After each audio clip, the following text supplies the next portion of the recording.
Yasoda Nandana Bhajandaranjana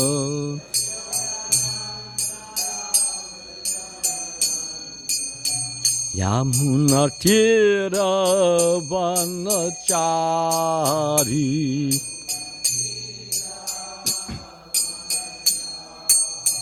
Yamuna Tira Vanachari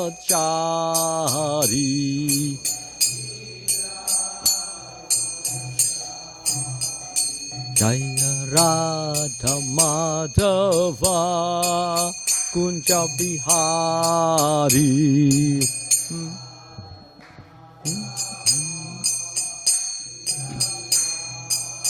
Jaya Radha Madhava Kunja Bihari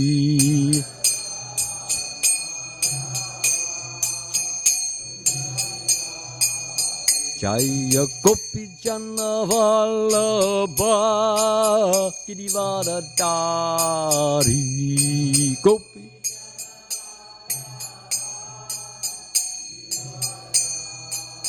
Jaya Gopi Jana Vallabha Girivaradari Gopi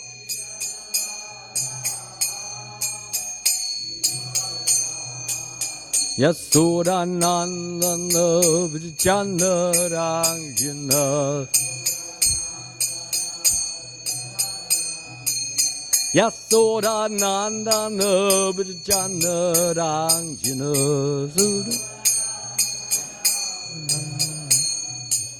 Yamuna Tira Vanachari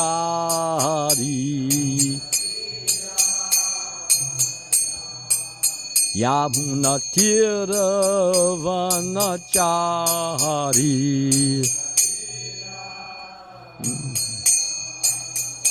Jaya Radha Madhava Kunja Bihari Radha Madhava Kunja Bihari Jaya Radha Madhava Kunja Bihari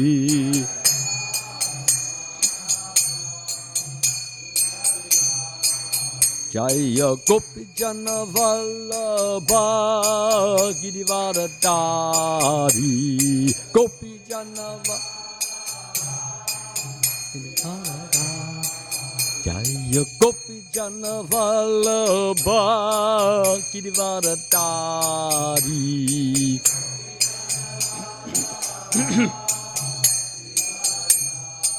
Yasoda Nandana Vijanaranjana Yasoda Nandana Vijanaranjana Yamuna Tira Vanachari Yamuna Tira Vanachari Hare Krishna, Krishna Krishna, Hare Hare, Hare Rama, Rama Rama, Hare Hare, Hare Krishna, Hare Krishna.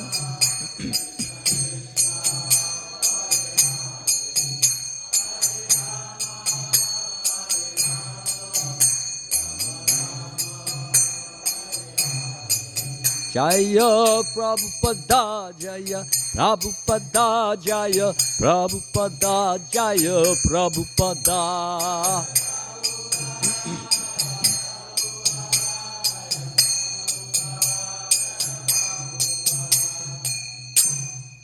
Jaya Vishnupad Paramahansa Parivajakacharya Astatar Sata Shri Srimad His Divine Grace A.C. Bhaktivedanta Swami Srila Prabhupada Ki Jai ISKCON Founder Acharya Srila Prabhupada Ki Jai Jai Om Vishnupad Paramahansa Parivajakacharya Astatar Sata Shri Srimad His Divine Grace Srila Bhaktisiddhanta Saraswati Goswami Maharaj Ki Jai Ananta Gudi Vaishnava Vrinda Ki Jai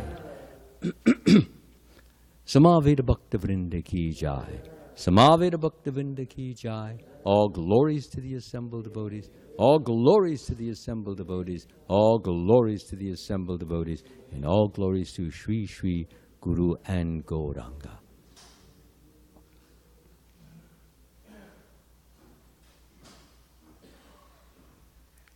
Just want to thank everyone for coming, for your attendance, and beg your prayers that I may say something useful and beneficial for all of us, including myself.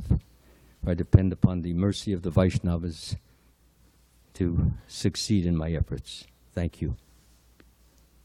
Om Namo Bhagavate Vasudevaya. Om Namo Bhagavate Vasudevaya.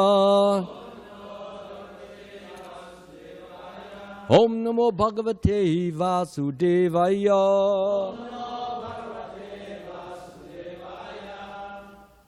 Reading from the Srimad Bhagavatam. The first verse does not have a purport, but I will read the translations. And the second verse does have a purport. We will read the translations as well as translations and the Sanskrit as well.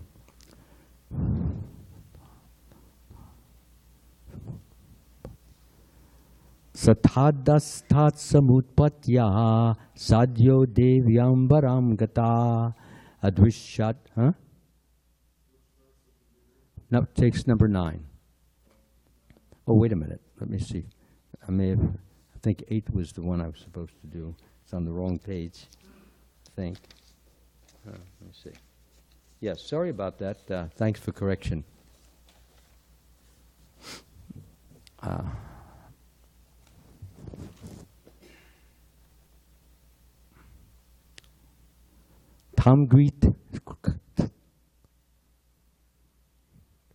Tam grihitva charanayor jata matram swasu sutam apota yach chila prishte svartan mulita soradam.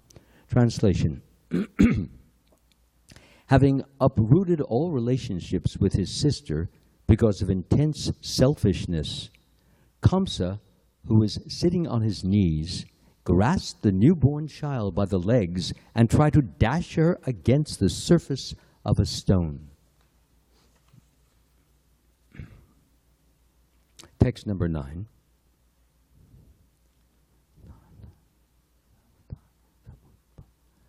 Satha dastat samutpatya sadyo devyambaram gata adrishyat anuja vishno sayudhasta mahabusjam satha dastat samutpatya sadyo devyambaram gata adrishyat anuja vishno sayudhasta mahabhuja sathadastat samutpatya sadyo devyambaram gata adrishyat anuja vishno sayudhasta mahabhuja. Please chant.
Ladies, please.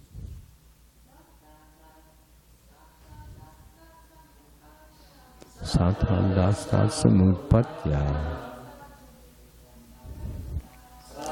Devyambaram kata.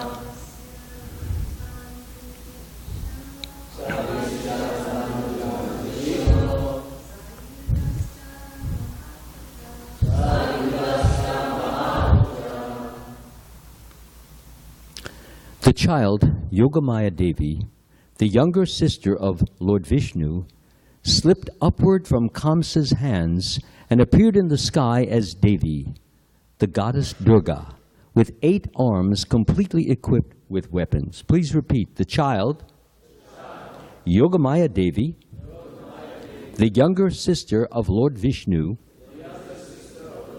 slipped upward from Kamsa's hands and appeared in the sky as Devi, the goddess Durga, with 8 arms completely equipped with weapons. Purport by Srila Prabhupada ki. Excuse me.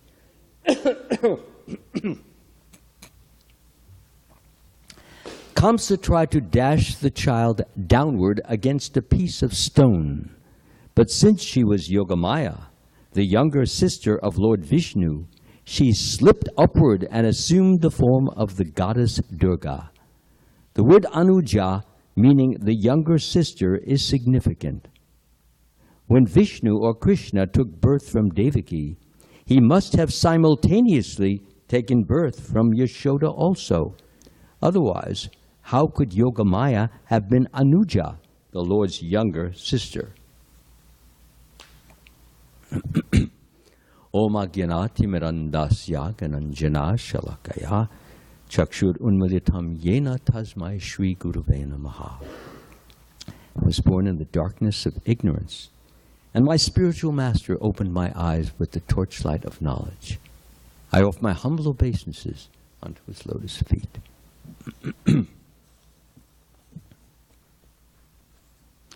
Again, I'd like to go back to the translation of text number 8. As it's mentioned, having uprooted all relationships with his sister because of intense selfishness, Kamsa, who was sitting on his knees, grasped the newborn child by the legs and tried to dash her against the surface of a stone. So when we hear something like that, we begin to wonder, what kind of a madman does such a thing? We have a newborn baby. When we see a newborn baby, at least a normal person, the first thought is one of affection and protection. But the idea of destruction is so alien, is so extrinsic, that one begins to wonder, what makes a person so mad, so insane, so crazy? And we can really learn a lesson from this, because we all have anger, we all have hatred in either large or small degree. Well, that's a part of our material nature, or our material consciousness. But when we think about it, and I give a lot of thought to it, why would he do something like this, especially to his sister's newborn child, especially since it was predicted that a male, the child, would be the one who would kill him? Nonetheless, he was not taking a single chance. Male, female, dog, cat, whatever would be born, he will kill it. Doesn't matter, because he's so incensed with the idea of being what? Of being the emperor eventually. This is a man who is trying to amass more and more power. And as an example of this. The two women whom he married were the daughters of Jarasandha. Now, Jarasandha was considered to be the virtual emperor of the world at that time, even though there were certain persons who could defeat him. But by and large, almost all the kings, outside of Krishna, of course, and Balaram, almost all the kings were defeated by him. And having been defeated, they had to knuckle under him. They had to pay tribute to him. They had to recognize him as supreme to them. And if they didn't, he simply imprisoned them, as we find out, and he placed them in a big prison. And eventually, when he had enough of opponents, he would then feed them into a fire as a sacrifice to Lord who? Shiva, yes. What kind of a man does this? He gathers up, well, he doesn't want to have any opposition. Many leaders are always afraid of opposition because the oppositions become the rebels, and the rebels gather more rebels, and before you know it, you have what? A rebellion. And no leader wants a rebellion because he wants to be the king. He wants to be the general. He wants to be the top dog. He wants to be glorified. He wants to be honored. He wants to be applauded. He doesn't want any competition that will detract from his sense of lordship. And since we all have come into this world for one purpose, to feel like a lord, to taste lordship, to experience lordship in some manner or form, whether it's in the most simple form, to be simply a father or a mother of a child, to tell the child, do this, do that, go here, go here. I mean, you're the Lord. And how can the child protest? He or she depends upon you for food and clothing and shelter, so he's your dependent. So for a while it gives us a sense of power, a sense of importance, a sense of being needed, a sense of being, wanted, a sense of being a controller. This is what we have come to this world for. But it's a very short-lived victory. The pleasure lasts only for a short time. I just gave a very simple example. The child grows up, and soon the child is dictating to you. Daddy, do this. Daddy, do that. Mother, I don't want to do what you say, and I'm not going to do it. So there, do me something. So kids are very, rebellious nowadays, and they even beat up their parents. The parents have become frightened, especially since kids are packing revolvers in their pockets. If I were a parent, I'd be afraid. And even the teachers now are very frightened because kids come to school with guns. And if they become emotionally upset, they just pull the trigger, either on one of their fellow classmates or on the teacher or on teachers or on many others. So it's a very, very frightening age in which we live, and the only way that one can overcome this particular situation is he has to take shelter of Radha and Krishna and the spiritual master. When he does that, and if he does that regularly, he will feel the peace and the strength and the confidence and the love and the protection that they give. Because if he does it just occasionally, he may not feel that. That's why we come every day. We come to the Mangalarti. We come to the Guru Puja.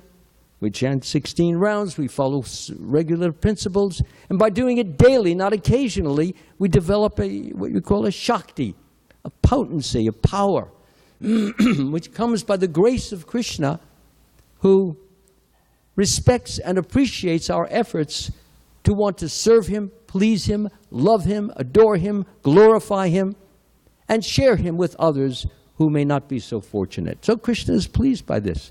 So when he's pleased, he gives us his grace. And grace is a power. And when we have that grace, we feel stronger. We feel more determined. We feel more patient. We feel more compassionate.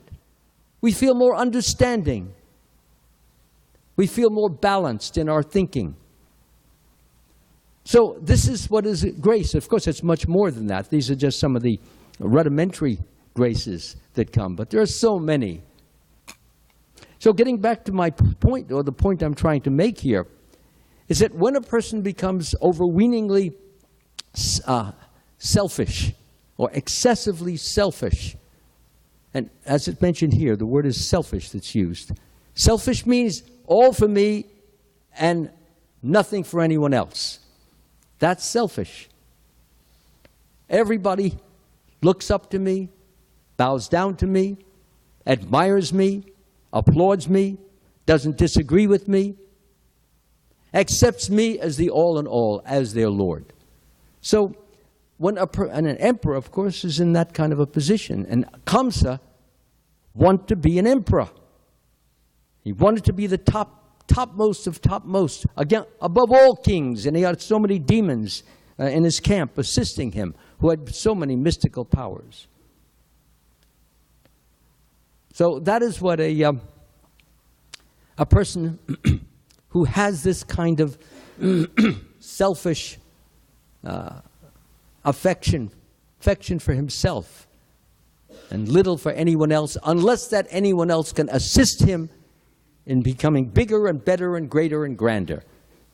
All their affections are completely false. They're all based on the idea, can you make me better? Can you make me bigger? Can you make me greater? Can you make me higher? Can you get more people to want me or love me or surrender to me? It's all based on self-love. The more self-love that we develop, with that goes this ambition.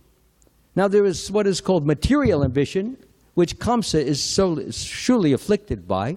And there is also spiritual ambition. So I want to make this very clear. Ambition in and of itself is not bad. Ramananda Roy said, the greatest thing is to be greedy for Radha and Krishna. To be greedy for them, to want them unlimitedly, intensely, every moment. So that's spiritual ambition. But material ambition, so spiritual ambition, its goal is to give pleasure, to give, increase the satisfaction of Krishna, to do everything and anything that we can that would give more pleasure to Krishna. This is that's what spiritual ambition is about. But material ambition is to do those things which will give me more sense pleasure, more controllership over others, more a friendship of others wanting to be my friend because I'm so important, I'm so great, I'm so glorious. Not real friendship. Spurious friendship. False friendship. The kind that lasts only as long as you give me your reverence. As soon as you cease to revere me, to applaud me, to look up to me, you're not my friend anymore. This is what's going on in the material world. So Kamsa was such a person. His ambition was so great, was so intense.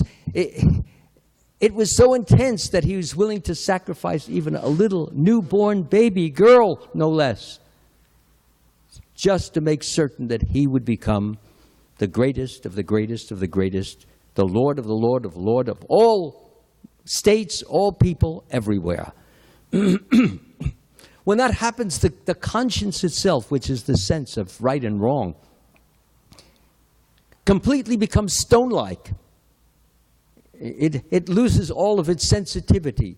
Sensitivity meaning, for example, if I see you hit somebody and I have some conscience, then I would want to stop you from doing that if you're doing that unjustly and wrongly.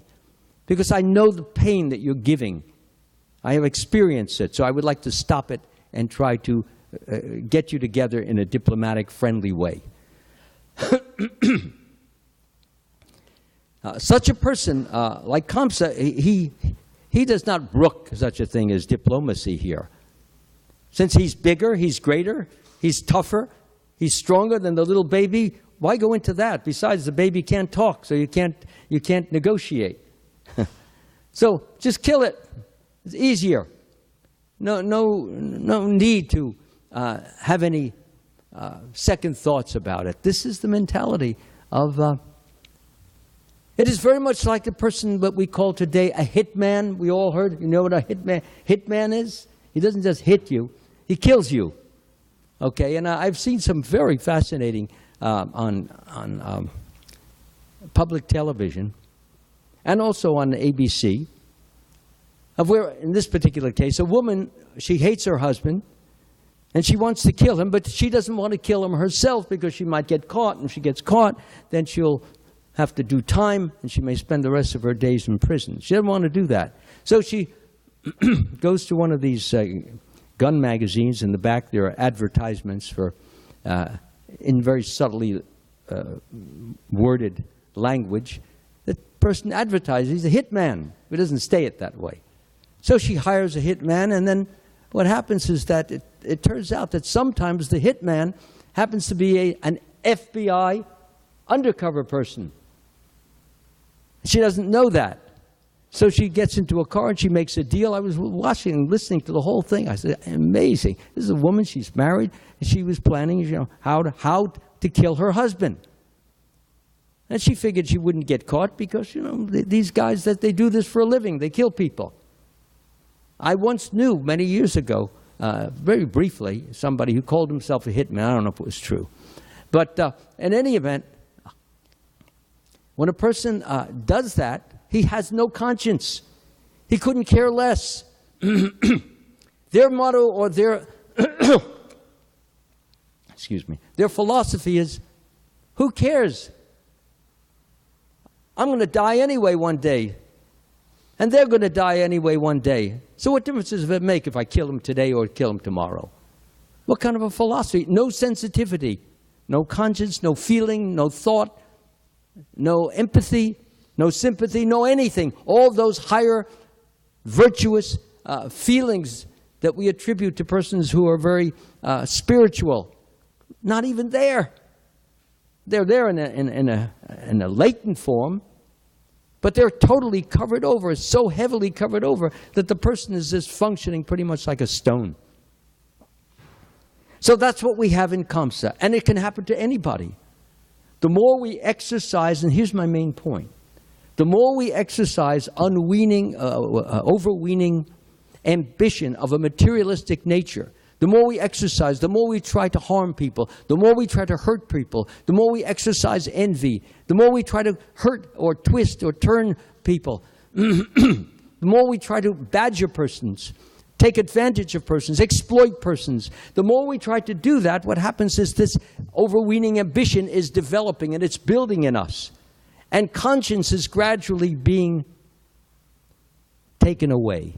The sense of how, in other words, my sense of feeling how someone else is feeling is gradually being lessened, slowly but surely, until there's actually virtually no conscience left. So that's why it is so important for all of us to never commit offenses against other devotees or other human beings. When I say offenses, I really mean offenses. For example, Arjuna killing Duryodhana is not an offense, it's an order by Krishna. But an offense is to generally harm a person for which we have no good reason. But we do it anyway because it feels good.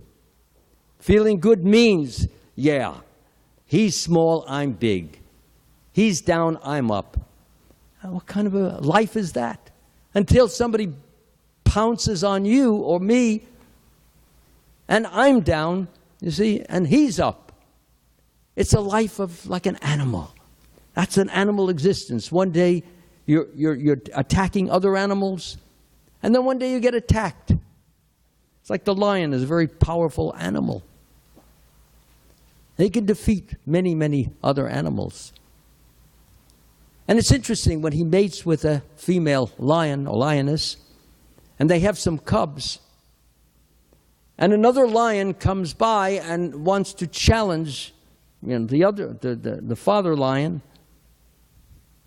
They get into a big fight, and of course they're going to fight for the female. Often it's usually a younger lion fighting with an older lion. And if the older lion gets killed, what does the younger lion do? Does anybody know? Yes, he kills the cubs. Why? He wants only his cubs to be there. Those cubs are from the enemy. But he wants his cubs to be there because he's the strongest. And I guess this instinct of wanting to perpetuate your strength comes through in the form of our attachment and our association with the children. So that's a very important, what point I'm trying to bring is that there is no conscience there. He simply kills. And in Compton's case, he simply kills. No, that's it. Baby, woman, doesn't matter. And interesting, a little later on, and we're going to come to the next part where Durga appears. Let me talk a little about Durga for a few moments. Actually, there was only Yogamaya. Now, Yogamaya is the illusory energy which assists or aids and abets Krishna in his pastimes to enable them to happen. That's what Yogamaya does. We have examples in it in these last few pages. Krishna has asked Yogamaya to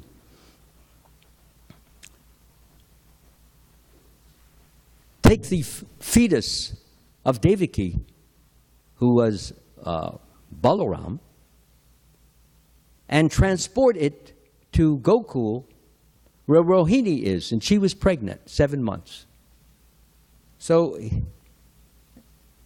she was to remove the fetus from Rohini and is to be aborted at Krishna's wish and replaced with Balaram. Of course, Rohini heard this. She was ecstatic that she had the Supreme Lord in her womb. So here was Yogamaya fulfilling the wishes of Krishna. She did a few other things too.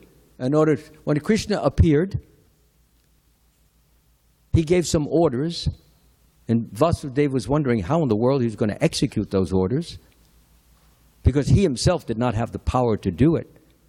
So then when Krishna turned himself into a two-armed child, Yogamaya came there, and she unshackled him just by her will. She's a very powerful person. And the next thing, she opened the prison door. And the next, I should have said, before that, she put all the doorkeepers or the guards there, put them to sleep. In fact, she put everyone in the whole palace to sleep. Everyone was sleeping and snoring away because no one was to see what was about to take place.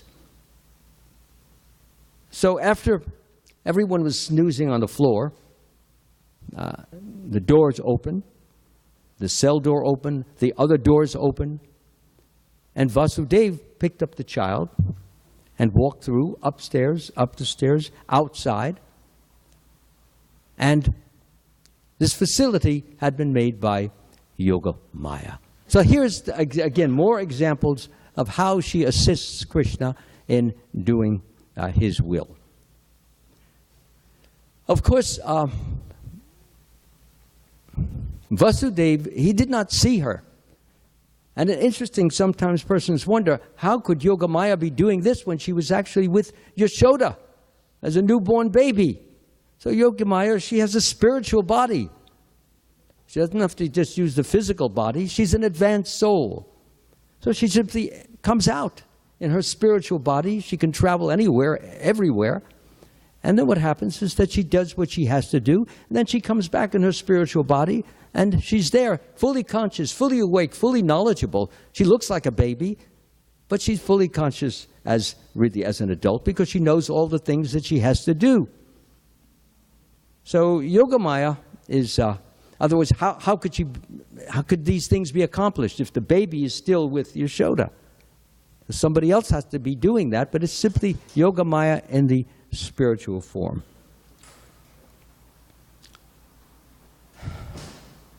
Now the interesting thing comes is that Yogamaya is associated only with assisting Krishna.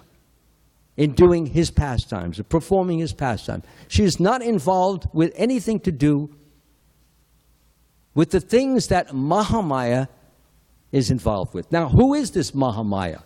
It's stated very clearly that she is an incarnation of Yogamaya. But as I said, Yogamaya is involved with assisting Krishna in his pastimes and helping devotees in their upward climb towards spiritual realization. But Mahamaya has a different function, although she's also illusory energy. But she functions for the purpose of holding or keeping persons in or under illusion or in ignorance. That's her only business. We have come into this world, material world, to be lords, as I mentioned earlier. Well, how do you entertain the ambition to be a lord if you know always that there's a greater lord, a higher lord, a bigger lord, the real lord, the true lord? You can't. When you know there's somebody bigger and better and greater, you can't.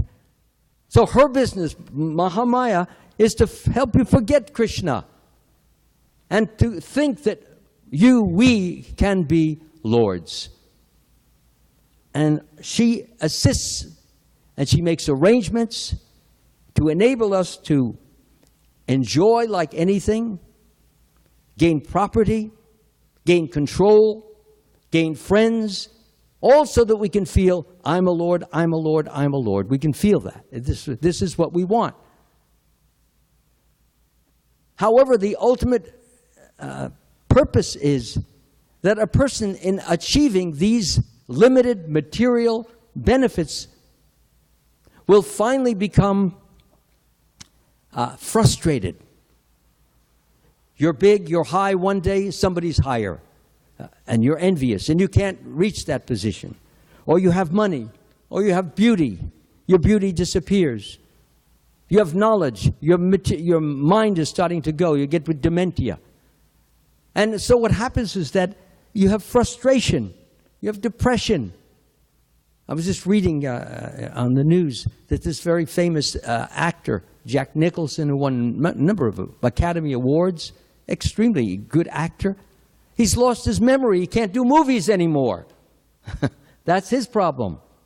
So therefore, he can't remember lines. Even with a prompter. Can't do that. He's lost. So what does a person like that feel like? Besides, he was a big-time womanizer. And no woman will even want to look at him now. He looks hideous. So the person is just in a complete depression. That's the way his friend described him. Totally depressed. So although Mahamaya helped him to achieve so many of the goals that he wanted, now where is he? He's depressed, disgusted, disoriented, doesn't have any reason to even live. So if a person has any intelligence, then the next step is, okay, you go to somebody to help you. And most people, when you get to that state, they can't really help you. They don't have any real, true, deep, far-reaching answers. They have only superficial answers, which may be like a Band-Aid. You got a Band-Aid here because you've got a what do they call that? Those things that come up, boil. You have a boil. So you put the Band-Aid on, and eventually the boil may dry up, but then another one comes back. Because the problem is not the boil, the problem is what's in your blood, which is causing, or the poisons in your blood, which is causing this eruption to take place. So you have to rather, instead of going to the boil, you have to go to the internal part and transform or change or purify the blood. And then the boils don't come. So similarly, if a person meets the right person, so many of us are distributing books all over, by the millions actually, a person may take that book and have no interest because he's in that material ambitious stage. He's not interested, but he puts it on a shelf. How many times I've heard a person say, 25 years, the book was sitting on the shelf. It was a half-inch thick dust. And finally, out of desperation, out of a feeling of helplessness, he grabs the book and just opens it, hardly even eager to read it. But what the heck, maybe it'll work. Maybe there's something in it. So he looks at it, he starts reading a few pages, And because he's eager to try and get better, to try to get help, to try to become improved, Krishna from within helps him to understand the words which are there. And so it's like a light goes on. And he continues to read and read and read. You see, yeah, this makes sense. Yeah, this makes sense. I never knew that. They never taught me that in school. This is amazing. This is wonderful. Then he calls up temple, or he goes where book distributors are. And he inquires further, and it begins the beginning of his spiritual life. And he can transform himself from material ambition to spiritual ambition. When we know that there is a higher goal, a greater goal, the best of goals, which is pure love of God. This is where our hearts must be always yearning to be, to achieve this pure love of God. And pure love of God comes, again, coming back to the main point, through the grace of Krishna, but not alone. He wants to see us do something. He wants to see us endeavor in some ways to fulfill his desire that so many people will become God conscious. So how is that? So the more efforts we make, some of us are worshiping the deities regularly, some of us are dressing the deities, some of us are cooking regularly, some of us are doing book distribution, some are cleaning the temple, some are cleaning the ashram, some are doing mail orders. Everyone who is doing devotional service is building his spiritual bank account. And as that bank account keeps building, Krishna keeps giving more and more and more grace. And as the grace continues to build and build, we begin to feel happier. We become clearer. Our understanding begins to brighten. We know what the path is. We know where we must go. We know what we must do. And we begin to pray to Krishna. Years ago, we would never dare to pray. We didn't even believe in God. But now, someone's helping me. Someone's guiding me. I'm feeling happier. I'm feeling higher. I'm feeling better. So we start to pray. And we pray strongly, intensely, vigorously. And Krishna begins to answer the prayer so that the person will begin to develop more and more faith. When we pray for something and Krishna delivers on it, it gives us faith. And he keeps delivering, we get more and more faith. And when we have more and more faith, then Krishna becomes more than just a word in a book, an idea, an ideal, something in the imagination. He becomes a reality in our life as a living presence. And when we begin to feel that living presence, that presence also becomes stronger and stronger and stronger in the form of joyfulness, peacefulness, affection. We want to give affection, confidence, devotion, surrender, sacrifice without even the sense that I'm sacrificing. I owe it to Krishna. He's been so kind, so loving, so sweet to me. He feeds me, he clothes me, he shelters me. When I'm sick, he medicates me. He educates me. He gives me association.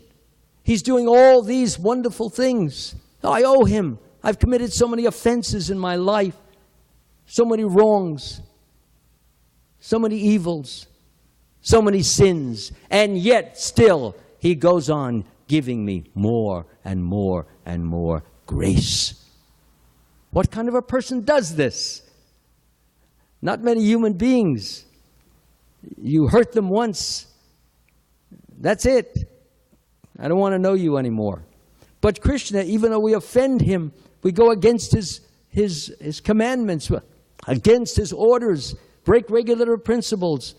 Still, as long as we keep trying, he keeps helping. As he says, even if one commits the most abominable action, even if one commits the most abominable action and he is engaged in devotional service, he's to be considered saintly because he's properly situated in his determination.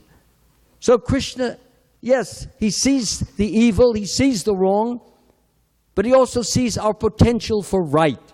And he does everything possible to fan it, to stimulate it, to engender it, to enable it. So that ultimately we come to this position, my dear Lord, I have so many times offended you.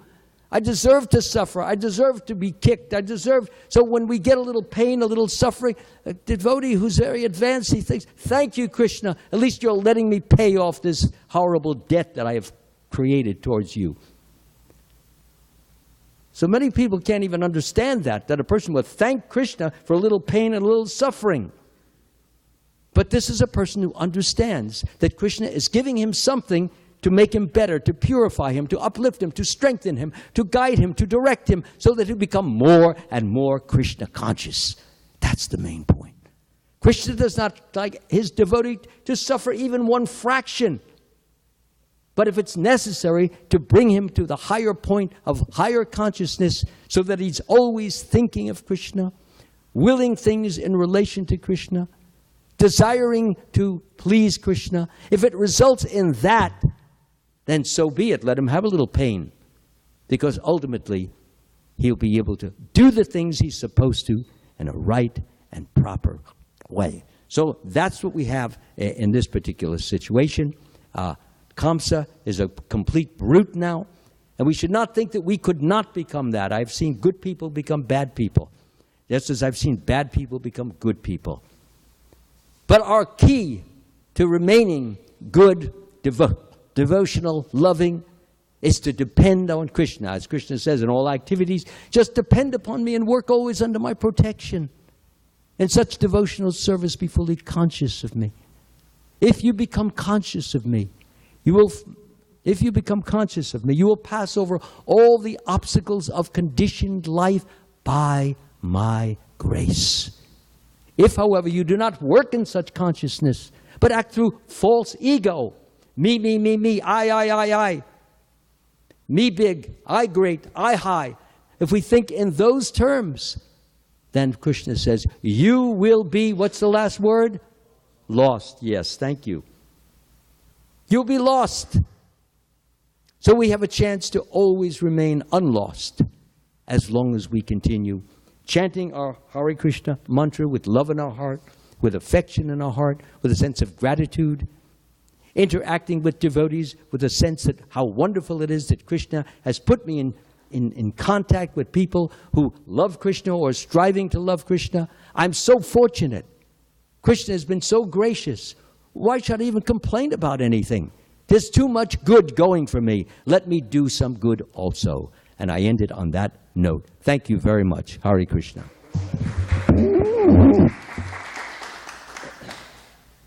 Yes, sir. No, Ryan. Yeah.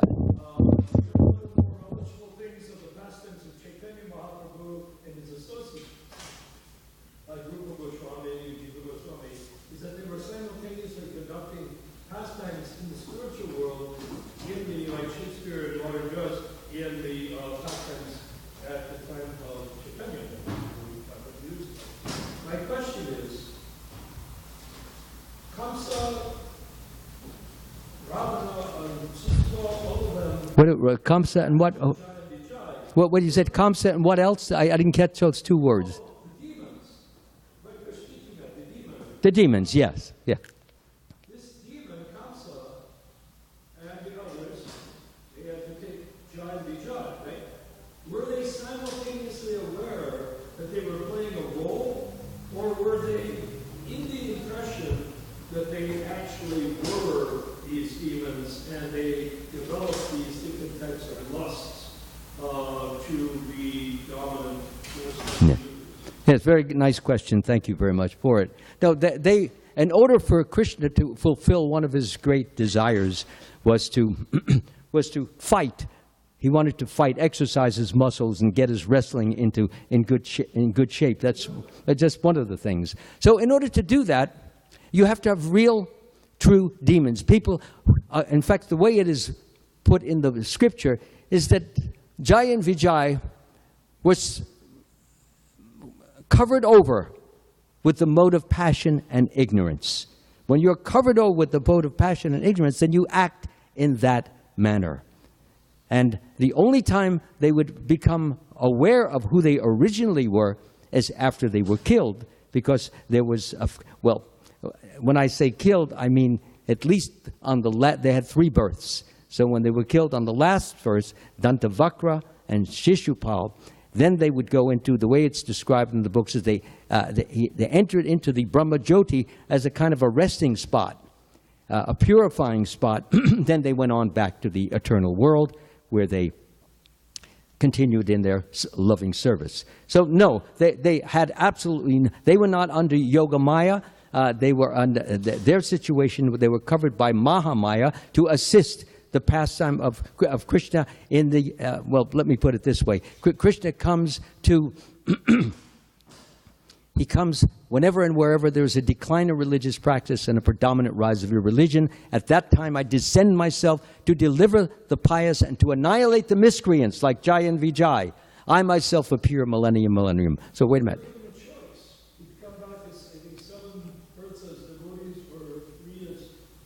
Yeah, they chose 3. Yes, absolutely.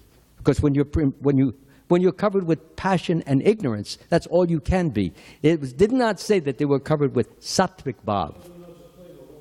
Yeah. Yes, Prabhuji.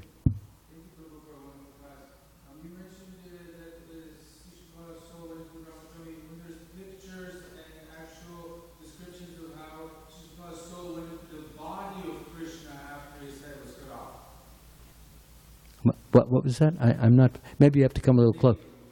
I'm not hearing it as clearly as I would like to. He was saying after Shishupal was killed, yeah, there was a spark that went into Krishna's right. body. Yes. So that from there it went into Brahma Jyoti. That's mentioned in the purports. And from there it then traveled after it. In other words, it's like a cooling off period from all the hatred and all those horrible feelings that they manifested. So now they're coming into a cleansing period, a peaceful period, Brahma Jyoti. After that period is finished, then they go back to be devotees as they originally were. Because it's mentioned that they entered into the spiritual light after they entered into Krishna. Yeah. Is there anything else that I... Thank you very much. Glories to Srila Prabhupada. Thank you so much for your attendance.